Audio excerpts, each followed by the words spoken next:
Padres, representantes o responsables. RCR presenta Buen Provecho, una producción nacional independiente con certificado número 22388 para dar cumplimiento al artículo 14 de la Ley de Responsabilidad Social. A partir de este momento, los invitamos a formar parte de esta mesa donde se componen y descomponen los problemas del país.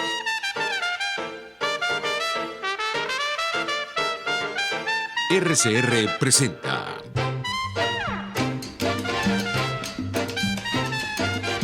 Buen Provecho con Thais Peñalver. Buenas tardes, maravillosa audiencia de Radio Caracas Radio. Sean todos ustedes bienvenidos a Buen Provecho. Queremos saludar a quienes nos ven y escuchan por nuestras plataformas digitales, el portal web de rcr.tv, las redes sociales, YouTube y Periscope, RCR750 y Twitter, la cuenta de Twitter, @RCR750. Pueden comunicarse con nosotros por los teléfonos 0212-482-9750, 482-9126, 482-0988 y se comunican con nosotros. Venezuela es un país que es tema en el mundo, tema de las agendas de los países más importantes del mundo, de los organismos, de los bilaterales. Somos un tema por muchos motivos. El principal, la violación de los derechos humanos de forma sistemática desde que llega el chavismo al poder. La prueba de ello es que mañana llega al país la secretaria, la adjunta, no sé cuál es el término, la alta comisionada para los derechos humanos, se me fue, la alta comisionada para los derechos humanos, Michelle Bachelet. Así será el contenido de esos informes que le llevaron quienes vinieron en avanzada en nombre de ella hace unos meses. Así será de brutal la represión, así será de escandalosa las cifras de presos políticos. Así será de terrible la falta de justicia en Venezuela, que viene Michelle Bachelet acá al país. ¿Eso nos debe molestar? No creo. Creo que deberíamos aprovechar esa situación, esa circunstancia. El Foro Penal está convocando a protestas, diferentes actividades, y creo que es el momento de hacernos sentir. Esta no será una protesta política, no será un llamado de los líderes de los partidos políticos. Debería ser un acto en el que la ciudadanía se pronuncie de forma contundente, expresando su indignación por todos los atropellos, por todo lo que ocurre y por todo lo que los venezolanos estamos sufriendo. Hay venezolanos que están en mazmorras en este momento por pensar como usted y como yo. Hay venezolanos que han tenido que huir del país por pensar como usted y como yo. Hay venezolanos asilados o en condición de invitados en embajadas porque piensan como usted y como yo o porque fueron un poco más allá. Se atrevieron a hacer muchas cosas. Está la Asamblea Nacional permanentemente atacada por el régimen usurpador, los medios de comunicación, la censura, de manera que creo que la señora Bachelet tiene mucha tela que cortar por un día su visita, pero espero que sea suficiente para llevarse en su bolso y en su corazón el dolor de tantos y tantos millones de venezolanos.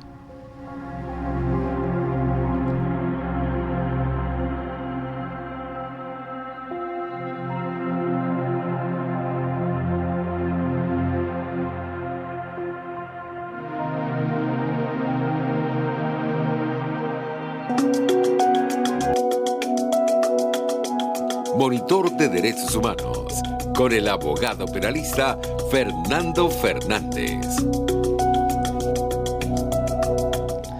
Bueno, quiero darle la bienvenida a este miércoles de Derechos Humanos al doctor Fernando Fernández, gran amigo de acá de Radio Caracas Radio, gran amigo de todos aquellos que buscan la libertad y la justicia, sobre todo en la defensa de los derechos humanos. Este es un nuevo espacio, estará con nosotros todos los miércoles, orientando, educando y guiando a nuestra audiencia. Bienvenido, Fernando. Bueno, muchísimas gracias, Thais, y sobre todo al equipo que hace posible este proyecto tan importante, tan interesante y tan oportuno, ¿no? Tú mencionabas ahorita la visita de la alta comisionada de Derechos Humanos. Me parece que es un tema interesante, sí, como un abreboca para lo que vamos a hablar sobre el libro, ¿no? Sí, y sobre todo, claro, porque el tema de tu espacio acá, cada miércoles, es sobre los derechos humanos. Correcto. Por tu vastísima experiencia en el tema, por la literatura que has escrito, por tus obras, y bueno, porque viene la alta comisionada, o sea, ella es los ojos, ella es la voz, ella es la vigilante de que se cumplen los derechos humanos en el mundo. Entonces creo que tiene mañana una gran responsabilidad, no solamente con Venezuela, sino con la humanidad, mañana cuando pise tierra venezolana. Quisiera saber de parte tuya, ¿qué significa para nosotros? ¿Qué significado tiene para la alta comisionada de los derechos humanos de las Naciones Unidas venir a Venezuela? Bueno, es muy importante porque el año pasado el alto comisionado, es decir, quien le antecedió en el cargo, rindió un informe realmente muy fuerte e impresionante dentro del conjunto de los informes que suelen rendirse, donde afirma pues que hay una reiteración de violaciones de derechos humanos que configurarían muy probablemente crímenes de lesa humanidad. Entonces, eso es un antecedente muy importante que pone de manifiesto un trabajo muy serio que ha hecho esa oficina, que depende de las Naciones Unidas, pero que tiene un alto nivel de independencia para emitir sus opiniones, ¿no? Si en aquel entonces el alto comisionado del anterior no había podido tener acceso a Venezuela porque nunca se le permitió ingresar, la fórmula es una invitación, pero esa invitación está precedida siempre por una solicitud que hacen estos funcionarios, ¿no? Pero nunca logró entrar, pero esta señora Bachelet sí ha logrado pues obtener esa invitación, lo cual le daba una connotación importantísima, sobre todo por la visita previa y el informe oral que se rindió hace unos meses, ¿no? Que también enfatizó una cantidad de violaciones muy graves. Así que se está armando pues toda una información que va a ser sumamente útil, donde necesariamente el gobierno va a dar su versión, como siempre lo ha hecho, ¿no? Claro, pero es lo justo, ¿no? Es lo justo Es que lo correcto, escuchar sí. a las dos partes. Es el método de trabajo, así se trabajan estas cosas. Así es, así es. No podemos condenarla porque se va a reunir con Nicolás Maduro el día de mañana. Eso es correcto. Porque también se va a reunir con el presidente encargado Juan Guaidó, y Eso con es las correcto. ONG, y con la sociedad civil, y con los familiares de las víctimas. Eso es correcto.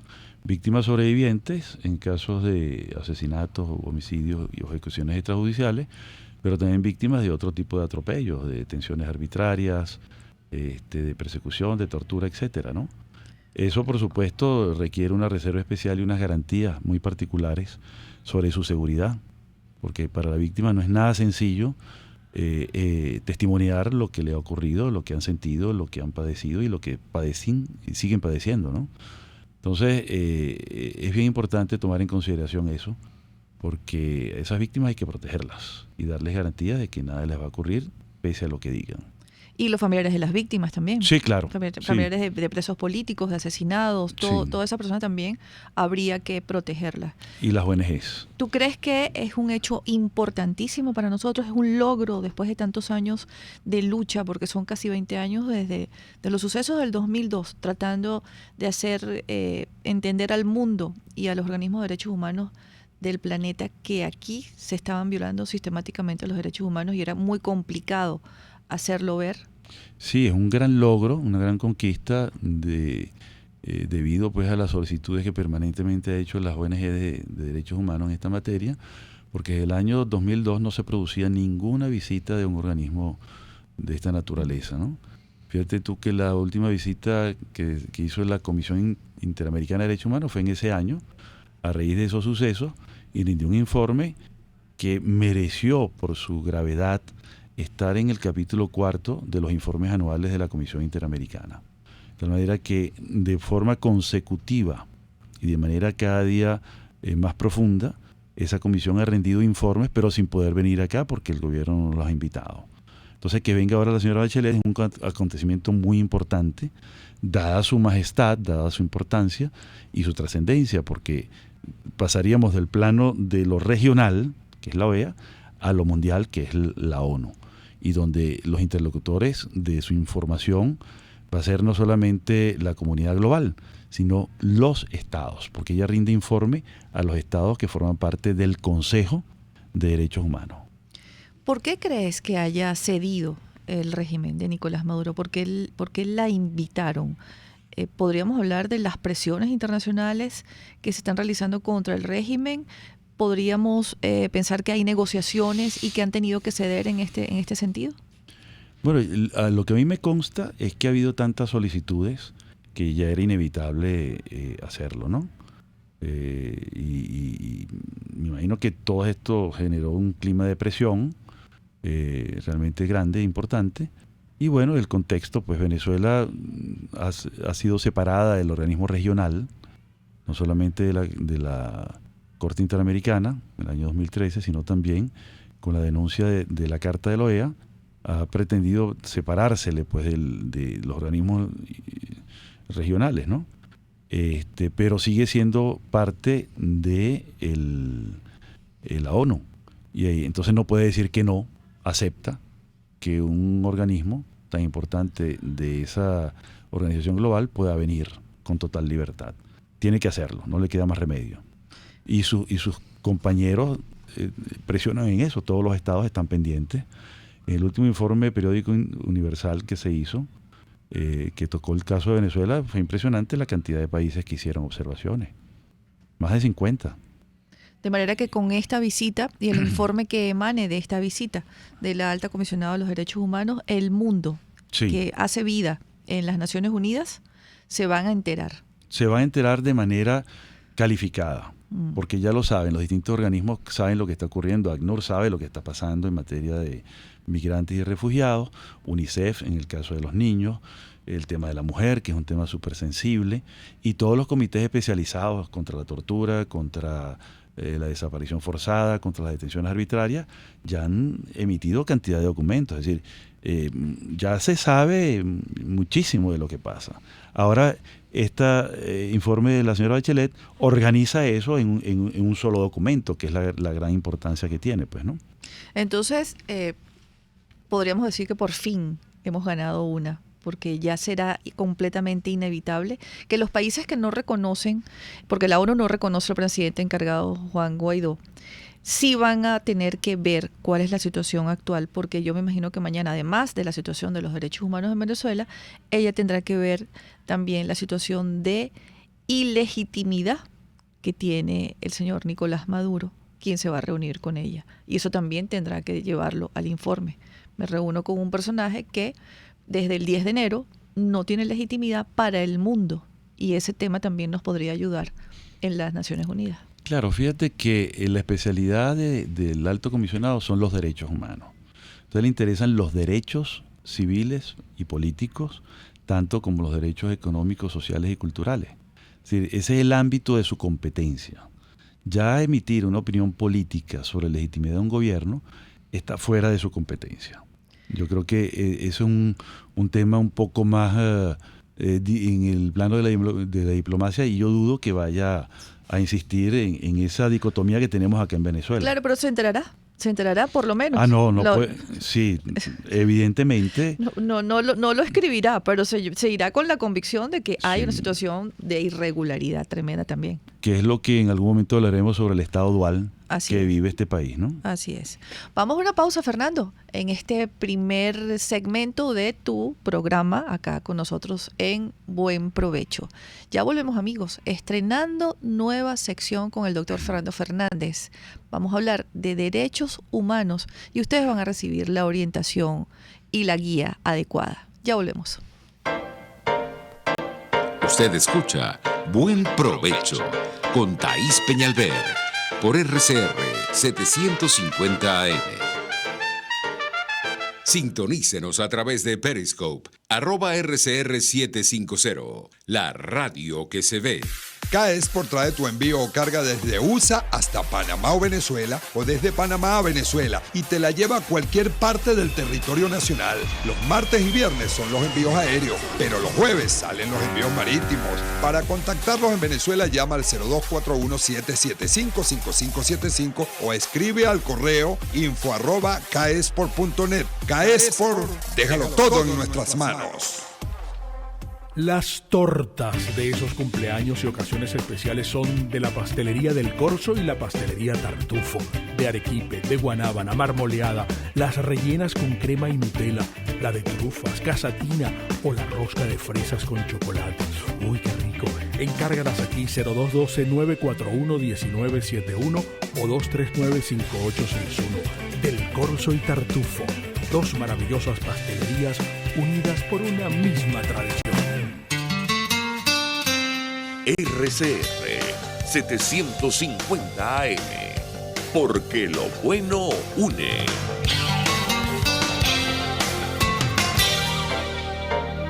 Los grandes temas se debaten en la mesa. Buen provecho. Con Thaís Peñalver, @RCR750. Bueno, amigos, continuamos acá con nuestro nuevo espacio, una sección dedicada a los derechos humanos de la mano de un experto como es el doctor Fernando Fernández. Vamos a comenzar con la última obra del doctor Fernando Fernández, un libro que recoge todo lo que tiene que ver con el genocidio y otros crímenes atroces.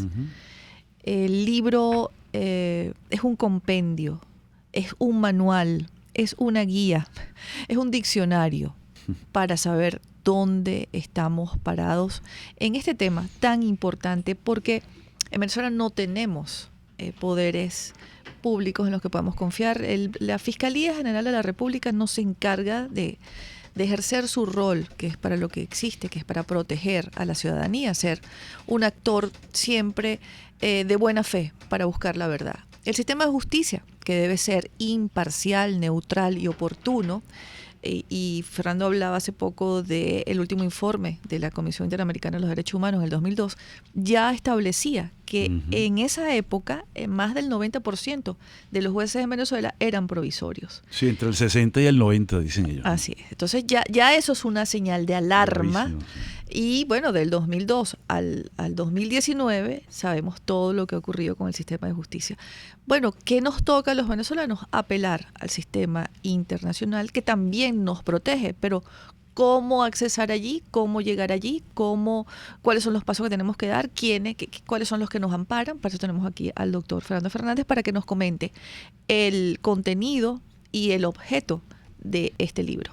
Bueno, muy bien. El libro es un libro que busca ser, digamos, una herramienta de trabajo para estudiantes y para estudiosos del tema que les interesen, y está dividido en varias partes, ¿no? Tiene un trabajo bastante completo sobre el genocidio, tanto en la parte criminológica como en la estrictamente jurídica. Y además hay que hacer mucho hincapié en lo que tú dices. El problema de Venezuela es sumamente grave porque no solamente tenemos una enorme rémora en materia de la judicatura, por la falta de independencia y por la provisionalidad de los jueces, entre otros problemas que tiene la judicatura, sino que además estamos en mora desde el año 48 con la tipificación del crimen de genocidio. Ahí te consta cuando se creó la comisión legislativa, uno en el Congreso el extinto tristemente Congreso eliminado. Uno de los temas del Código Penal de Sosa, Chacín y Tamayo era la tipificación del genocidio. Y no se logró. Y seguimos en mora, y eso es algo sumamente importante. Por eso le di énfasis al tema del crimen de genocidio, porque es la mora más grande que tenemos, al igual que los crímenes de guerra. Con la Convención de Ginebra no hay tipo penal en Venezuela. El Código de Justicia Militar es una cosa anacrónica, que nada tiene que ver con la criminalidad en momentos de situaciones bélicas. Y por supuesto lo más complejo, que tiene que ver con el crimen de agresión y naturalmente con los crímenes de lesa humanidad. En otras palabras, estamos en cero. No hay cómo procesar en ningún caso una situación de esta naturaleza que te acabo de escribir. La segunda parte del libro tiene un trabajo mío también sobre el uso instrumental, es decir, el procedimiento ante la Corte Penal Internacional. Es decir, para aquellos que quieren familiarizarse y que tengan una preocupación porque sienten que son víctimas de un crimen de cualquier naturaleza, o que algún pariente o quieren representar o quieren constituir una ONG para este caso, tienen aquí una especie de hoja de ruta muy básica, muy elemental, pero bastante detallada en el sentido de a dónde pueden acudir para ilustrar cada artículo, cada principio, cada institución. Digamos, no vas al leerlo no vas a quedar graduado de litigante, pero sí vas a tener una noción del procedimiento que difiere mucho al procedimiento del Código Orgánico Procesal Penal. Por eso tampoco habría un procedimiento idóneo aquí en Venezuela, porque nuestro procedimiento ya dejó de ser un procedimiento acusatorio, ahora es un procedimiento inquisitivo. Sí, totalmente. Esa guía, por decirlo de alguna manera, es como un manual. Sí. Establece como requisito haber consignado y dado los pasos aquí en Venezuela, entendiendo que acá pues no hay respuesta, pero eso es indispensable. La denuncia consignada, el documento consignado en fiscalía, todas aquellas cosas son indispensables para... No son indispensables porque, a diferencia de la Corte Interamericana de Derechos Humanos, este es un mecanismo complementario y la Corte Interamericana es subsidiario. ¿Qué quiere decir que es subsidiario? Que tienes que agotar la vía interna, es decir, iniciar una denuncia, procesar el asunto, ir hasta casación, que pueden ser años, y luego es cuando tienes la posibilidad de que el caso se admita en esa instancia, ¿no? Un caso patente, un caso que está sobre el tapete, es el caso de Linda Loaiza. Ella agotó la vía interna, no le hicieron caso en su pretensión, en sus necesidades y en sus derechos, entonces acudió a las instancias internacionales y ganó el caso litigando contra el Estado. Es una victoria de David contra Goliat. Así es. En este caso una David mujer. Así es. Doblemente meritorio, además por todo lo que ella vivió, lo que ha padecido y el maltrato en sus derechos humanos, ¿no? Entonces, eso es subsidiariedad. Repito, tienes que agotar la vía interna. En caso de la complementariedad, ocurre que la Corte puede declarar su jurisdicción y en todo caso la competencia sobre los crímenes, siempre y cuando el Estado no quiera o no pueda. Es decir, quien tiene la primera opción de procesar un caso de esta naturaleza es el Estado. Si el Estado no quiere o si el Estado no puede, entonces se abre la puerta, pues una especie de gatillo que se oprime para que haya una competencia automática. Sí, realmente se rinden con los requisitos de que se entiende que es un crimen, porque esto es algo muy riguroso, vamos a estar claros, ¿no? Litigar ante la Corte Penal Internacional es como litigar ante la Corte Internacional de Justicia. Es decir, lo más complicado que tenemos aquí en Venezuela es el recurso de casación. Bueno, agréguele unas complicaciones más adicionales desde el punto de vista técnico para que eso se entienda, que es complejo, profundo, no imposible, pero que tiene un rigor, ¿ok? Entonces, bueno, no sé si respondí tu pregunta. Sí, claro. Una cosa es la complementariedad, sí, que atañe al sistema penal internacional, y otra cosa es la subsidiariedad, que atañe al sistema interamericano de derechos humanos. ¿Por qué? Fíjate que esto es interesante, ¿no? Hay una norma precisa del Estatuto de Roma que te dice que el primer que tiene la iniciativa para tomar un caso en materia penal internacional es el Estado. Y si no quiere o no puede actuar entonces la Corte Penal. En el caso de Venezuela no existe legislación. Ya lo dijimos en el caso del genocidio, lo dijimos en el caso de los crímenes de lesa humanidad, también de agresión, que es un crimen nuevo, que entró en vigor el 17 de julio del año pasado, de 2018, y tampoco habría competencia para crímenes de guerra. Por lo tanto, estamos absolutamente desnudos. Tenemos una mora desde el año 48 con relación a la Convención contra el Genocidio y a las convenciones de Ginebra contra los crímenes de guerra, y también tenemos mora respecto del propio Estatuto de Roma, que se firmó en el año 98, pero entró en pleno vigor en el año 2002. Es decir, tenemos un cúmulo de deudas jurídicas muy importantes con la nación. Y estas deudas jurídicas, la Asamblea Nacional, que tiene ya 3 años en manos de las fuerzas democráticas, ¿está estudiando esto? ¿Hay una comisión especial? ¿Se ha levantado algún informe? ¿En qué situación está en este momento en la Asamblea Nacional? Bueno, ahí viene la última parte de este libro, que fue la consignación de un proyecto de ley. Ujú. Proyecto de ley, que ayer me preguntaran, ¿y en cuánto tiempo escribiste tú esto? Bueno, dependiendo. Lo anterior lo hice en poco tiempo, pero esto lo hice en 18 años. Ujú. Casi 20 años en total, porque sigo escribiendo, lo que pasa es que no lo he vuelto a publicar. Esta es la 16ª versión del proyecto de Código de Derecho Penal Internacional. Y tú dirás, ¿por qué lo llevo? Bueno, porque cada año que terminaba un Claro. curso, me daba cuenta que el proyecto podía ser mejorado. Y me daba cuenta por qué, por la pregunta de los estudiantes y por la interacción con los cursantes pues, de esta temática, ¿no? Entonces, bueno, produje ese texto y bueno, ya es la hora de entregarlo. Lo entregué en el año 2016 a la Asamblea Nacional. El 16 de marzo de 2017, fue en el 2017 que escribimos la exposición de motivos para actualizar el proyecto, ¿no? Entonces, bueno, ya está en manos de la Asamblea. ¿En qué comisión está? Eso se entregó en la Comisión de Política Interior. En la Comisión de Política Interior, que ha tenido ya, tiene otro presidente en este momento. Sí, y en ese momento estaba de presidente de la Asamblea Julio Borges. Julio Borges. se Y hizo la un presidenta acto de la allá. comisión era Delsa Solórzano. Ajá. Entonces, bueno, yo no sé si ha habido alguna actividad, no tengo noticias, pero sería muy interesante. Es decir, esto no tiene por qué ser la panacea. Como te dije, en el proyecto de Sosa Chacín y Tamayo Tamayo, que está allí, deberán estudiarlo también, ¿no? Deberán estudiar también 2 proyectos que presentó el Tribunal Supremo, el actual. El legítimo. Y bueno, O el que está en el exilio. No, el que está en Caja de Agua 2 Pilitas. Esas 2 pilitas. Esa es la dirección, ¿no? Sí, sí, esa es la dirección. Sí, sí. Entonces, bueno, eso lo presentaron, 2 proyectos. Y bueno, habrá que ver, no cuál Claro, es el mejor, sino claro, cuál. claro. Hay que analizar. Tú has Hay que trabajado en discu- proyectos de ley Claro. y hay que ponerlos en un batidor. Pues, Por ¿no? eso entiendo perfectamente que hayas tenido 12 años. Te recuerdo que la ley de policía federal que se aprobó en el 90 y algo, 95 o algo así, tuvo 14 años de estudio.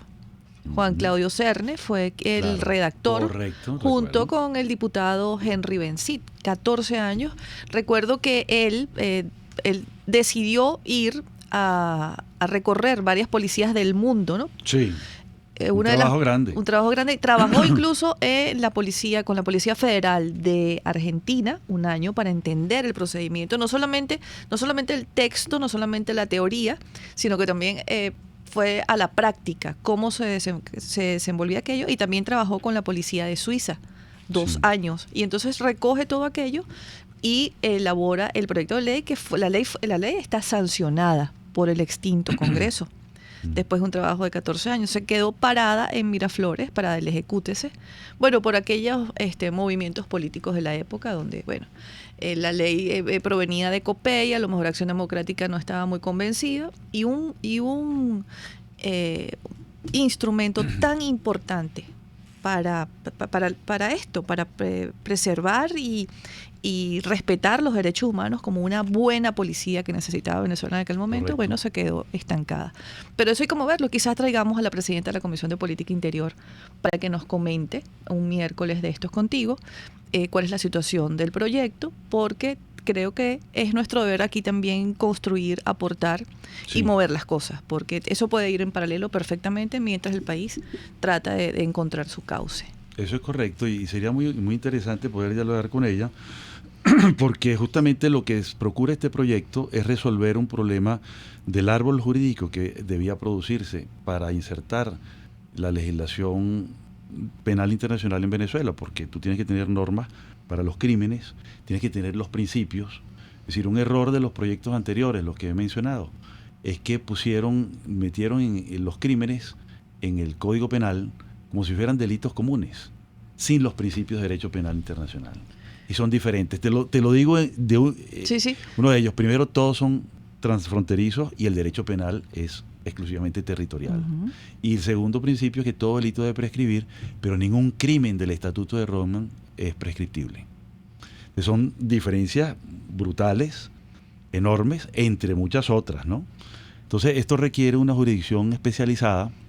Eso hay que regularlo. En el proyecto que yo presenté está regulado. Está creada una jurisdicción penal especializada, un ministerio público especializado, una policía especializada, un cuerpo forense especializado. Están también las normas de cooperación con la Corte Penal Internacional, porque tiene que haber correspondencia permanente para un caso en situaciones que se den. Fíjate tú el caso Colombia. En el caso Colombia hay un análisis preliminar desde el año 2004 y permanente de la Fiscalía ante la Corte pregunta a la Fiscalía colombiana cómo van los casos que se están tramitando en la sede colombiana por el sistema especial de paz, ¿no? Entonces, y la justicia penal ordinaria. Eso lo instaló allí la Comisión Interamericana de los Derechos Humanos, ¿no? Ellos mandaron allí un equipo. Sí, un equipo internacional mixto entre los nacionales y lo internacional. Juan Navarrete instaló aquello y luego le dijeron que se quedara para que lo desarrollara. Sí, él sigue ahora en el Instituto de Derechos Humanos en Bogotá. Sí. No, ha hecho un gran trabajo. Sí, increíble. Entonces, por eso te digo que hay una interacción que hay que hacer. Está establecida también la correspondencia con otros estados para aplicar la extradición en caso de que, por ejemplo, el sospechoso se encontrase en cualquier otra parte del mundo. Esa cooperación es particularmente especial, distinta a la extradición normal de un caso ordinario. ¿Ok? Tiene que ser mucho más ágil. El procedimiento de entrega, por ejemplo, de un prisionero. Y cosas así. Está regulado también un sistema penitenciario. Y una de las cosas más importantes es la creación de un fondo fiduciario para víctimas. Eso te iba a decir. Bueno, el fondo fiduciario para las víctimas y, bueno, que el carácter de fiduciario es lo que le da la garantía de que no sea utilizado para otra cosa, sino que es solamente para eso. Y un fondo para la viabilidad y la ejecución, que está la policía de la que me estás hablando, está la fiscalía y está el sistema penitenciario. Sí, tiene que haber un presupuesto y una infraestructura que asegure eso, y eso estaría regulado en este proyecto, así como la capacitación y la cualificación de los abogados que pueden litigar en eso, porque requieren una especialidad. Yo llevo 20 años trabajando en esto, dando clases y yendo a organismos internacionales, y en los últimos años recibí una capacitación de unos instructores sumamente jóvenes. Y bueno, haber estudiado bajo ellos habría sido utilísimo, porque me obligó a cambiar todos los presupuestos que yo tenía desde hace 20 años, ¿no? Qué bueno. Me estás dando una gran noticia. Bueno, a mí me gusta, yo soy muy positiva, me gusta la construcción. Sí. Y aquí estamos hablando del nuevo país. Nos hemos abstraído un poco del presente, estamos en el futuro en este momento. Del drama del presente. Así es, el drama del presente nos lleva para allá y hay que hacerlo. Recuerda que cuando estábamos en el extinto Congreso nos decían, las leyes no se hacen como chorizos. Exactamente. Así que bienvenido a tu proyecto. Vamos a una pausa, Fernando. Muy bien. Y al regreso continuamos con nuestro estreno hoy con el doctor Fernando Fernández. Estamos hablando de derechos humanos en buen provecho. Ya volvemos. Usted escucha Buen Provecho con Thaís Peñalver por RCR 750 AM. Puedes seguirnos en nuestras redes sociales. En Twitter, @RCR750, la radio que se ve. Cuando hablamos de Honda, hablamos de Distasi Motors, el concesionario Honda que pica adelante en precios, condiciones y servicio. Todo el personal de Distasi Motors, tanto técnico como de atención, está actualizado, capacitado y certificado permanentemente para atender correctamente tu vehículo. www.distasi-honda.com.ve. Distasi Motors, tu concesionario Honda en Los Palos Grandes.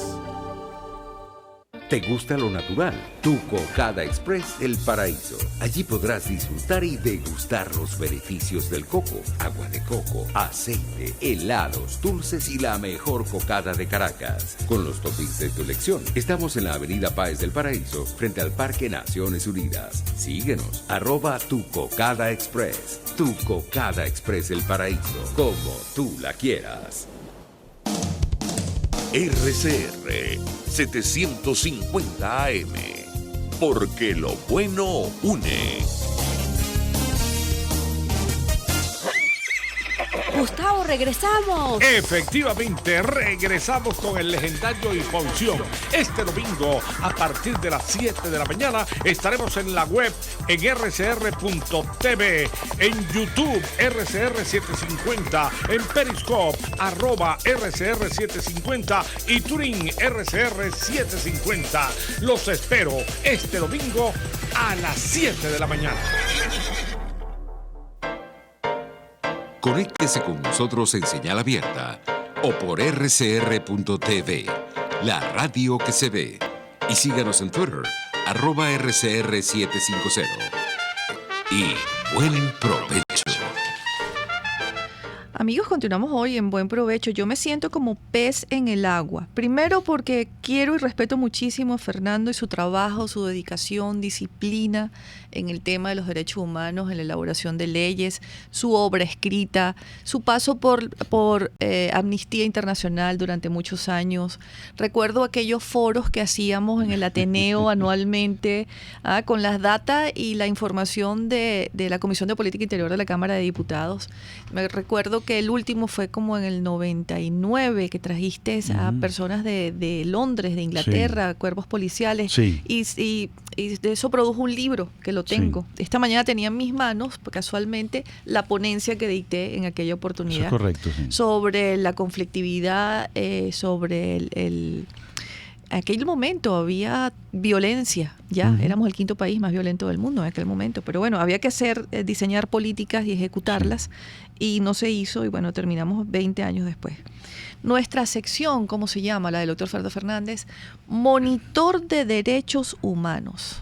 Sí, dice la promo que escribió nuestro productor Carlos Lara. Sí, vamos a hablar de derechos humanos con un experto en la materia desde hace muchísimos años. Es más, su vida dedicada a este tema, con rigor, con estudios, con la captación de la información que recaba en sus viajes, en sus ponencias, reconocido en América Latina, y además, bueno, es un venezolano comprometido con el tema de los derechos humanos. Fernando, hay muchas violaciones a los derechos humanos, muchos casos. No todos los casos los puede llevar el foro penal. Hay abogados que por sus propios medios han levantado expedientes, han recabado información, representan a algunas víctimas. Esto es seguro que estos casos lo hacen para llevarlos a la Comisión, para la Corte Penal Internacional, para llevarlos a las instancias internacionales, todos los llevan a la OEA, a la Corte Interamericana de los Derechos Humanos. ¿Se necesita una especialización para esto? ¿O cualquier abogado penalista puede asumirlos, aun cuando sea siendo defensor de los derechos humanos o no, sea constitucionalista o no? ¿Cuáles son los requisitos? ¿Tiene esto algún fin? ¿Será positivo? Bueno, fíjate, yo creo que lo que hace falta es una capacitación para entender la lógica de esta institución, ¿no? Porque para empezar, aunque el estatuto contiene todas las tradiciones jurídicas del mundo, están los anglosajones, está el sistema continental europeo, está el latinoamericano, que tiene sus diferencias, están los africanos, están los países musulmanes, etcétera, etcétera. En realidad, lo que predomina es el sistema anglosajón, por la medición de las penas, por las instituciones, etcétera. Entonces, lo primero que tiene que hacer el abogado venezolano y la ONG venezolana es meterse en la tradición jurídica anglosajona para entender los nuevos conceptos y las nuevas palabras. Por ejemplo, la palabra crimen. O sea, que eso no es así, recabas pruebas, levantas un expediente, haces un escrito y te vas para allá. No, porque ¿qué es lo que ocurre muchas veces? Pensando que estamos ante tribunales venezolanos, que tiene toda una técnica y todo un saber hacer, mucha gente puede equivocarse y va a poner al equipo de la Fiscalía a trabajar más de lo necesario, en tratar de entonces traducir al sistema anglosajón o al sistema de la Corte Penal Internacional las cosas que desde aquí se le dicen. Entonces, aparte de que muchas de las cosas se mandan en castellano, claro que hay gente allá que lee el castellano perfectamente y lo puede traducir, pero se pierde tiempo en esa materia, ¿no? Entonces, lo primero es la capacitación y segundo es la ubicación clara de los hechos, ¿no? que son hechos subyacentes a lo que se llama el crimen. Porque ¿qué es lo que es un crimen de lesa humanidad? Es un ataque a la población civil, de forma deliberada, como parte de una política que pueda llevar un Estado o un grupo criminal que defina una actividad en ese asunto, ¿no? Entonces requiere elementos subjetivos como el dolo y el conocimiento. Eso lo sabemos todos, ¿no? Porque eso lo entendemos en la escuela de Derecho. Pero no es sencillo entender lo que es un ataque y lo que es un ataque sistemático y cuándo es generalizado. Entonces, toda esa nueva conceptualización hay que comprenderlo porque el derecho penal internacional es mucho más riguroso que el derecho penal interno. Por su novedad. Son cosas completamente distintas. Es una disciplina nueva. ¿Y podría entonces caerse esas denuncias y esos casos? Sí, no necesariamente se caen porque a lo mejor los hechos están bien fundados y tienes buenas pruebas y tienes cómo, pero se hace perder tiempo. Y lo que yo he visto, y no lo he visto todo todavía, he visto apenas algunas cosas, es que todavía prevalece también la visión del litigio ante la Corte Interamericana de Derechos Humanos, donde el responsable es el Estado, no personas naturales. Entonces estamos en dimensiones totalmente opuestas. Entonces, para tener éxito hay que ser muy precisos, muy contundentes y yo diría que hasta aplastantes, ¿no? En el sentido de que sean pruebas muy fehacientes que tú tienes que no quede lugar a dudas. Que no quede lugar a dudas, porque la contraparte se va a defender y va a tener abogados muy buenos. Que los tienen, y lobby, y dinero, y poder. Entonces, es muy importante eso, tener en consideración para purificar pues, lo que uno quiere llevar ante estos organismos. Yo diría que lo primero que hay que hacer es capacitaciones.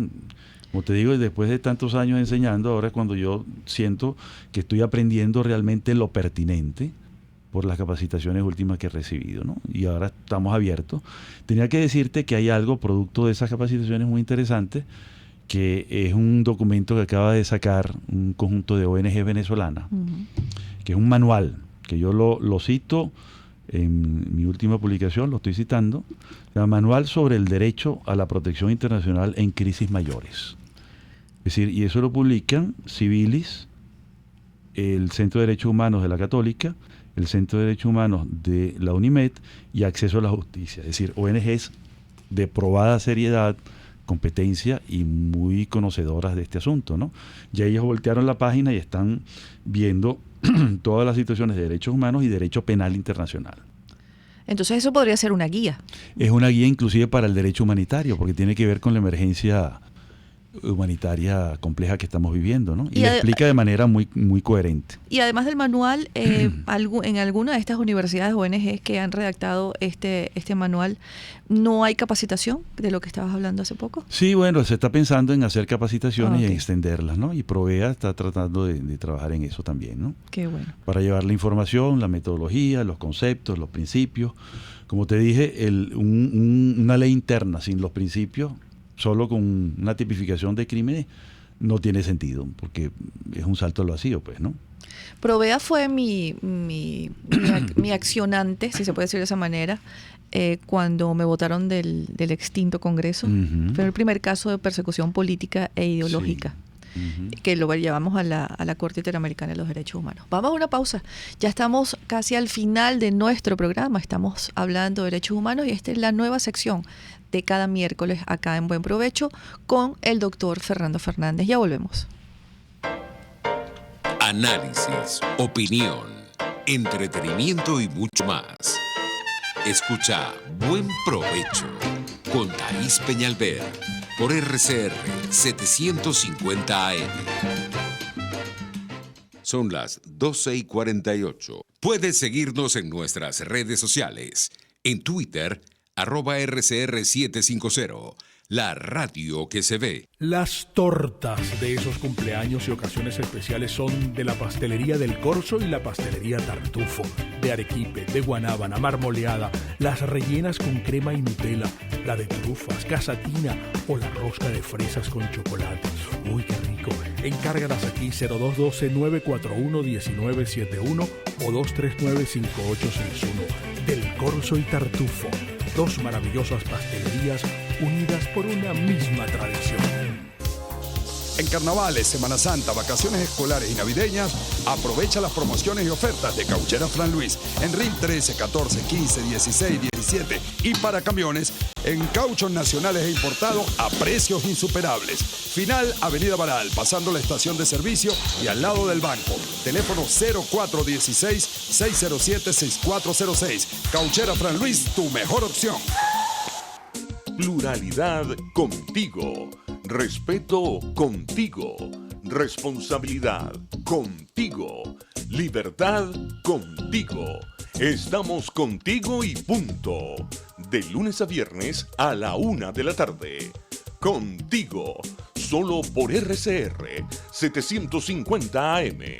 Porque lo bueno une. Los grandes temas se debaten en la mesa. Buen provecho. Con Thaís Peñalver, @RCR750.